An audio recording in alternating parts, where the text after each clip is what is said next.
So today is Go Red for heart health. I think specifically it may be for women, but it's also this is Heart Health Month, and one of my jobs, one of the things that I like, one of the things that I'm passionate about is heart health. Okay, so I just we got to be concerned about our health. We got to do something. People are dying every day. Okay. Hypertension is one of the number one reasons for heart disease. It is one of the top risk factors. Like it's the number one risk factor in America, but it is the top risk factor. Um, and if you have hypertension, then you have a higher risk of having a heart attack. That's it, period. Um, so today, one of my jobs I do is I'm a cardiac nurse, and I talk to people every day, every single day about their heart health, every day.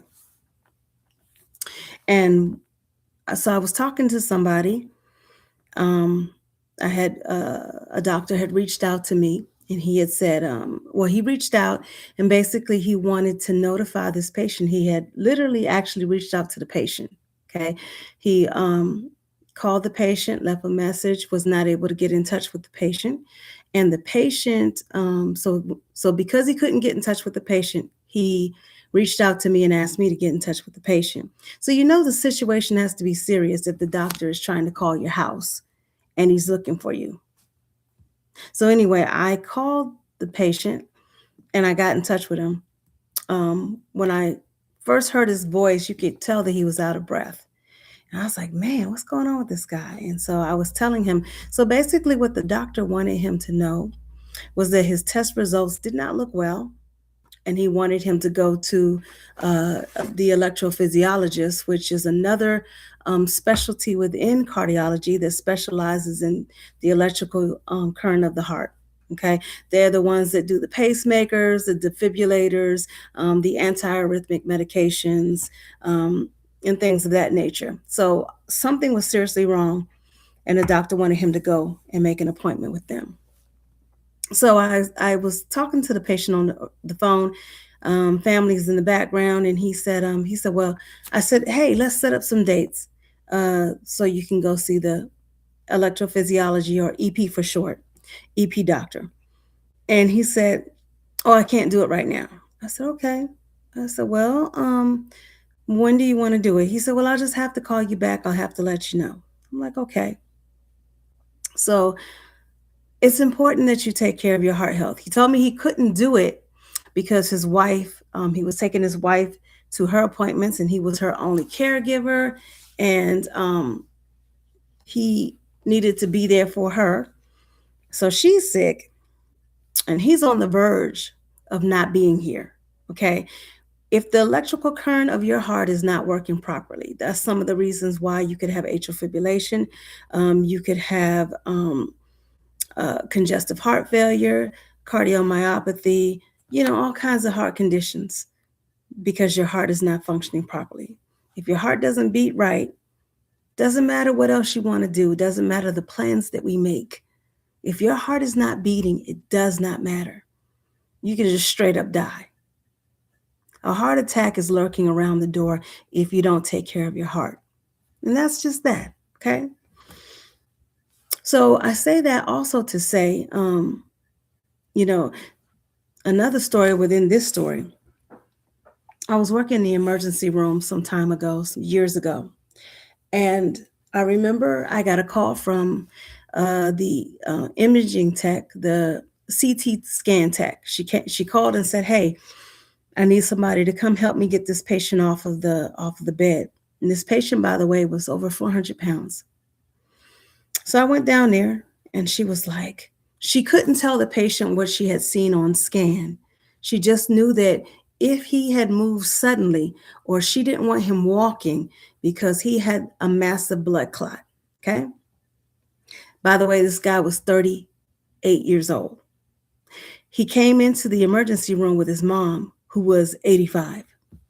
Okay. She was 85 in a wheelchair waiting out in the waiting room for him to come. Didn't know what was going on. She had no idea. So we got him up. She wanted me to like hold his leg while he transferred over from the machine to the gurney, so that he can be transported back to the emergency room. He was in the imaging department. So I helped him. I helped her help him transport with minimal movement. He got back to his room in the emergency room, and I think about 5 minutes later, they called a code. I was like, oh my God, what's happening? It was his room. He had had a massive heart attack. The clot that he had in his leg broke off, found its way to his heart, and he had a massive heart attack. The next thing I knew, they were doing CPR on this man. I said, this can't possibly be. This guy's 38 years old. He wasn't my patient. His nurse was in there. The doctor was in there. They were in there with him for about 15 minutes at the time, trying to not call the code, meaning trying to not stop the code, but save this man's life. Somebody goes out and tells his mother, they go out to talk to his mother, who she's like, this is the only person in the world that I have. I don't have anybody else. He's all I got. Okay. And so 45 minutes later, because the doctor's doing everything that he can for the sake of this woman, they ended up calling the code, and the man died. He never made it out. And it was shocking to me. I was like, oh my God. I was new in the ED at the time. And to watch, I wasn't a new nurse, okay, but I was new to how the fast pace of the ED and how things worked and things of that nature. And so it was just devastating. It was devastating. They went out to the mom. They was like, is there somebody that can call you? And I think she ended up calling the young man's friend, and he came to pick her up. But she said that was all that she had. And this young man was the caregiver for his mother, his 85-year-old mother. He's 38 years old. She's 85. You do the math, okay, on when she gave birth to this young man. And he never made it home. And I say all that to say, you guys, we take care of everybody. You take care of your mom. You take care of your dad. You take care of your kids. You take care of your job. You make sure that your job is straight. You go to work every day on time. You that one that's always there when nobody else shows up. You never miss a day of work. You barely take vacation, okay? And you just do everything. And I'm not saying that you're perfect, and I'm not saying that you think that you're perfect, but you think that you have time. You think that you have more opportunity to forget about your health, to not worry about those chest pains, to not worry about that shortness of breath, to not worry about those irregular palpitations. You're not worried about the cramps in your legs. You're not worried about the swelling in your feet. You're not worried about the sudden weight gain. You're not worried about the appetite changes and I feel nauseated and the bloating in my stomach. You're just not worried about it. It's just simple. Women, we don't know what a heart attack looks like in us because it presents differently. So we're not worried about the arm pain. We're not worried about the back pain. We're not worried about the indigestion. We're not worried about the heartburn. We're just not worried about it. We don't have time. We don't have time. And yet we are one heartbeat away from a heart attack. We're one heartbeat away from a stroke. You got to take care of yourself. What am I saying? I'm trying to tell you, you've got to take care of yourself. If you don't take care of yourself, I tell this story, and this is the story that I live by. This is the story that I know from my own experience because my mom, she worked hard. My mother barely missed work. If she missed work, it's because she was sick. She had 3 daughters to take care of, and she did not have a lot of time to waste. And when my father was nowhere around and she had to do everything by herself, she took on more jobs. So she had a government job during the day. She worked at Crystal City, um, DC during the night. Excuse me. She did a cleaning job. So from 5 to 9, she worked there Monday through Friday. And then on the weekends, she had a weekend job where she worked Saturday, Sunday, and she worked another cleaning job to make ends meet. She worked 3 jobs, took care of 3 children. She took care of 2 grandchildren. And yet, my mother, with all the work that she did, she ended up having 2 heart attacks.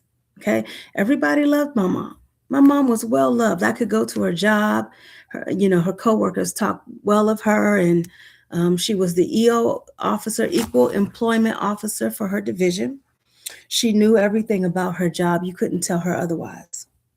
But yet, when she had those heart attacks and could no longer go to work, they medically retired her. And 6 months later, after she was medically retired, she lost everything. She lost her home.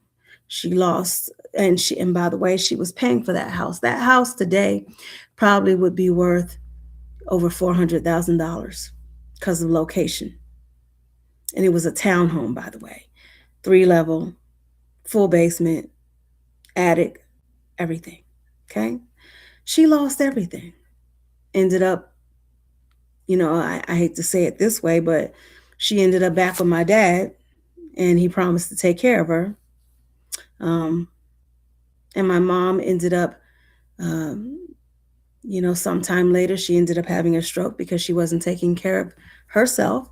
She wasn't taking her meds like she should, like we're supposed to be doing. She, wasn't taking care of herself.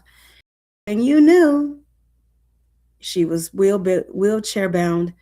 She wasn't able to walk. She wasn't able to go where she wanted to go, do what she wanted to do. And she was at the mercy of other people taking care of her. But I say that to say, you've got to take care of yourself first. You matter. You matter. You got to believe that you matter. And if you really, if you love to take care of everybody else, there's nothing wrong with that.